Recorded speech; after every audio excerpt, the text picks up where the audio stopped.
Bienvenidos, el día de hoy les quiero compartir qué pienso, pero sobre todo por qué me gustó tanto el libro del autor Haruki Murakami llamado Al sur de la frontera, al oeste del sol. Murakami es sin duda uno de los autores japoneses más conocidos en el mundo contemporáneo. Fue fuertemente influenciado, sobre todo, por la literatura contemporánea de Norteamérica. Este autor nace en Kioto, sus padres eran profesores de literatura y por eso fue fuertemente influenciado sobre todo de la cultura occidental, por un lado de su literatura, pero por el otro, y es algo que pulula en todos sus libros, la música. Y son estas dos cosas que lo diferencian desde mi punto de vista en gran parte de otros autores de Japón. En la vida real, él fue dueño de un bar de jazz llamado Peter Cat. Con esto demuestra su gran amor sobre todo por este tipo de música y es algo que, como ya dije, atraviesa todas sus obras. Vamos ahora a la trama de la novela. Lo primero que quiero decir es que si no fuese por los nombres japoneses de los protagonistas, uno no sabría que se trata de una novela de un autor japonés. En ese sentido es absolutamente universalizable. Es una novela citadina. Es un libro sobre un primer amor y un último amor. Es una novela sobre un joven que estudia literatura y no puede hacer nada con ello en la vida. Luego conoce a una mujer con un padre rico, probablemente también un poco corrupto, que le proporciona unos locales nocturnos, que él cuida brillantemente, hasta se inventa unos cócteles que le encantan a los clientes. Y entonces ocurre lo siguiente, el protagonista ya tiene 37 años, con familia, con hijos, con una vida, como más o menos uno diría, aceptable y hasta económicamente se puede decir con éxito. Hasta que en uno de sus locales nocturnos, de los cuales es dueño, se reencuentra con su primer amor, al que conoció cuando estaba en el colegio, cuando los dos tenían 12 años. Una chica con una ligera cojera, a la que perdió sin haber estado realmente nunca cerca de ella, pero con la que sueña toda su vida, como uno sueña de su propia juventud. Y este encuentro también es una especie de encuentro con la muerte y con el caos. El amor de su juventud lo expulsa de este orden en el que supuestamente estaba inmerso. Lo arroja de nuevo a la vida, completamente desnudo en todos los sentidos. Y ahí termina el libro. Quiero señalar algunos puntos que me encantaron de la novela. Primero, una escena casi del inicio del libro, en el que el autor logra, desde mi punto de vista de manera magnífica, describir cómo el protagonista, teniendo 12 años, se enamora de su compañera, que igual tiene 12 años, cuando escuchan música clásica en casa de ella. Vamos a escuchar un fragmento de esta parte. En casa no teníamos discos ni tocadiscos. A mis padres no les importaba mucho la música, así que siempre escuchaba música en una pequeña radio de plástico que solo recibía onda media. Mi favorita era el rock and roll, pero no tardé en aficionarme al tipo de música clásica que oía con Shimamoto. Era música de otro mundo, lo cual tenía su atractivo en sí mismo, pero sobre todo me encantaba porque Shimamoto pertenecía a ese mundo. 1 o 2 veces por semana nos sentábamos juntos en el sofá, bebíamos el té que nos preparaba su madre y nos pasábamos toda la tarde escuchando oberturas de Rossini y la pastoral de Beethoven. Era un espectáculo emocionante. Había descubierto un mundo que nadie a mi alrededor conocía, un jardín secreto en el que solo yo podía entrar. Me sentí elevado, transportado a un plano superior de la existencia, y la música en sí era maravillosa. Al principio me parecía exagerada, artificial, incluso incomprensible, pero poco a poco, tras escucharla varias veces, surgió en mi cabeza una vaga imagen, una imagen que significaba algo. Cuando cerraba los ojos y me concentraba, la música llegaba a mí como una serie de remolinos. Primero se formó un vórtice, luego surgió un segundo, y al segundo vórtice le siguió otro. Hoy me doy cuenta de que estos remolinos tenían una cualidad ideal, abstracta. Cómo me hubiera gustado hablar de ellos a Shimamoto, pero no se podían comprender con el lenguaje cotidiano. habría necesitado un vocabulario completamente nuevo, pero no tenía ni la más remota idea de cómo habría sido.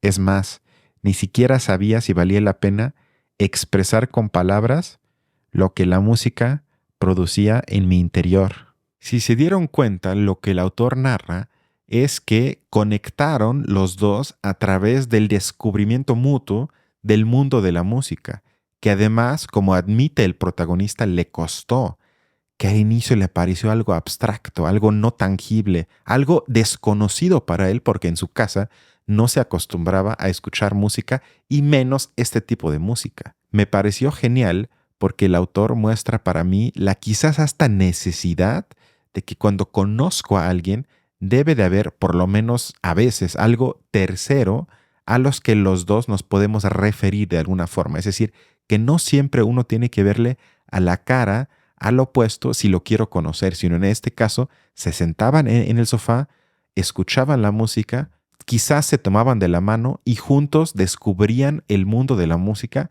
y eso emocionalmente creaba una intimidad entre ellos. Me pareció una forma bellísima de describir el enamoramiento de un chavo y una chava de 12 años. Al mismo tiempo también reafirma un punto del que estoy convencidísimo, que es que la sensibilidad por el arte al mismo tiempo también intensifica la sensibilidad amorosa. Desde el inicio es una novela muy tierna y si bien usa un lenguaje no impecable, me parece intencional porque usa el lenguaje del protagonista, que es un lenguaje cotidiano. De igual forma, la novela deja claro que ahora existe algo así como una cultura universal, ya que la trama se podría haber desarrollado en Tokio, París, Múnich, Ciudad de México o Nueva York. Da absolutamente igual. También es, por lo menos en parte, una novela erótica. El autor para mí acierta en el sentido de que deja claro la diferencia en el sexo con amor y en el sexo como algo puramente mecánico, usando el lenguaje literario en ambos casos. Mientras por un lado, cuando es mecánico, lo describe de una forma casi soez, desde la perspectiva de un hombre que lo único que busca es un orgasmo, en la parte final de la novela hay una escena de amor descrita maravillosamente que te conmueve hasta las lágrimas. Para ejemplificar la ternura con la que está escrita la novela, vamos a escuchar la siguiente cita. La sensación de sostener su mano nunca me abandonó. No se parecía a ninguna otra mano que hubiera cogido, a ningún otro contacto que hubiera experimentado. Era solo la mano pequeña y cálida de una niña de 12 años. Pero aquellos 5 dedos, aquella palma, eran como una vitrina que contenía absolutamente todo lo que yo quería y necesitaba saber. Al cogerme la mano, me mostró qué era ese todo. Me mostró que aquí, en el mundo real, existía ese lugar. Durante esos 10 segundos, me convertí en un pajarillo, revoloteando en el aire, en el viento impetuoso, desde el cielo, desde lo alto. Pude ver una imagen lejana. Estaba tan lejos que no podía verla con claridad, pero había algo ahí, y supe que un día viajaría hasta ahí. Esta revelación me dejó sin aliento y me hizo temblar el diafragma. El libro está lleno de este tipo de escenas. Otro acierto del libro es que el autor tiene la gran capacidad de dejarnos varias veces con dudas. No sabemos si el protagonista soñó algo, se lo imaginó o si es una combinación de las dos, y nos deja el trabajo como lector de prácticamente escoger un bando, si queremos creer que sí es cierto o si preferimos quizás la opción un poco más sana, se podría decir, de que todo esto es un gran sueño. Y quienes digan que este libro es una fantasía de un hombre que proyecta sobre una mujer, habrá algo de eso. Sin embargo, en las figuras de la obra, quien tiene el poder es ella. Su amor de la juventud tiene completamente el poder sobre él. Ella decide todo y él hace todo lo que ella le pide. Ella es casi una figura poética, un sueño perdido de la infancia. El hombre se vuelve loco porque la ama tanto que no puede vivir sin ella, algo que es un gran tema en la historia de la literatura mundial. Sin embargo, como también pasa muy a menudo, entre más se acerca al sueño de estar con ella, más se acerca a la muerte. muestra lo que sucede con nosotros como humano cuando nos golpea un amor así de intenso. Desde luego que también está presente el tema de la economía. De manera tácita se muestra el ascenso de la época neoliberal. En conversaciones con su suegro se describe la neoliberalización del capitalismo. El protagonista se enfrenta a esto casi como un niño. Se nos muestra el dolor que representa convertirse de niño en adulto. Murakami es capaz de poder diferenciar entre el potencial emancipatorio inmanente del capitalismo y sus efectos negativos sobre los sujetos.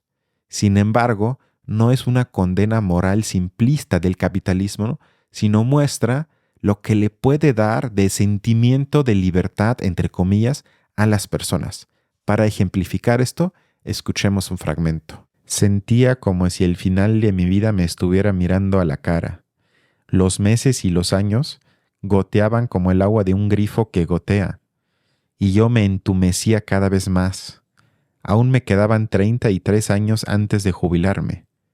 33 años en un escritorio, sin hacer otra cosa que corregir y contar líneas. Me casaría con una buena chica, tendría un par de hijos, y esperaría con impaciencia la paga extra habitual 2 veces al año. El único punto positivo en una existencia, por lo demás, anodina. Ahora el contraste con lo que siente cuando ya es dueño de los 2 bares de jazz, abro la cita, no fue casualidad que mi primer hijo, una niña, naciera durante esta época. Al principio, había ayudado detrás de la barra mezclando cócteles, pero desde que abrí el segundo bar, me ocupé por completo de la parte organizativa y empresarial. Tenía que asegurarme de que todo funcionaba bien, negociar precios, contratar personal, llevar las cuentas. Mi parte favorita era ver cómo las ideas que tenía en la cabeza se convertían en realidad. Incluso puse mi humilde granito de arena a la hora de confeccionar el menú. Sorprendentemente el trabajo no se me daba nada mal. Me gustaba poder crear algo sin directrices y trabajar en ello hasta que fuera realmente perfecto. Era mi bar, mi pequeño mundo.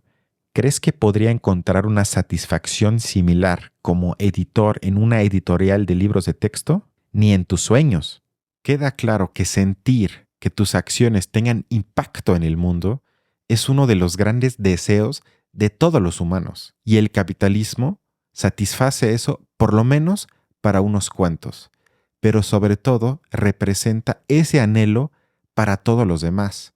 Y como izquierda no podemos desechar el anhelo de sentir eso, sino debemos de pensar cómo podemos organizar a la sociedad para que se cumpla, no sé si se pueda para todos, pero para muchos más, ese sentimiento de que lo que tú haces tiene impacto en el mundo y en la sociedad. Y eso se describe de manera muy interesante en la novela. Estamos entonces ante un libro que nos habla del amor, de la muerte, de la sociedad, de la economía, de la globalización. Es decir, que el autor no se ve nada más el propio ombligo. Quiero terminar con una cita del libro en el momento para mí más impactante de esta novela, que es cuando el protagonista toma la decisión de dejar todo atrás por su amor de la juventud. Toma la decisión de dejar a su trabajo, a sus locales, a su esposa y a sus hijos y asume que le va a ir mejor y que no se podría perdonar si no deja todo esto, todo el orden, para irse con el amor de su vida, el amor de su juventud. Vamos a escucharlo. Pero tienes mujer y 2 hijos, Hajime, y los quieres. Quieres hacer lo correcto para ellos. Claro que los quiero, muchísimo, y quiero cuidar de ellos, pero me falta algo. Tengo una familia, un trabajo, y no puedo quejarme de ninguna de las 2 cosas. Podría decir que soy feliz, y sin embargo, desde que te he vuelto a ver, sé que me falta algo. La cuestión importante es, ¿qué falta? Algo que debería de estar ahí no está, en mí y en mi vida. Y por eso una parte de mí está constantemente hambrienta, constantemente sedienta. Ni mi mujer ni mis hijos pueden colmar esta carencia. Solo hay una persona en todo el mundo que puede hacerlo, tú. Solo ahora que esta sed se ha saciado, me doy cuenta de lo vacío que estaba y de lo mucho que he pasado hambre y sed durante tantos años. No puedo volver ahí. Esa falta que reconoce el protagonista de la novela la experimentan miles de millones de personas. Leyendo esta novela espero que más personas reflexionen sobre esa falta y en consecuencia actúen más por amor romántico y menos por mantener un orden que nos hace todo menos felices.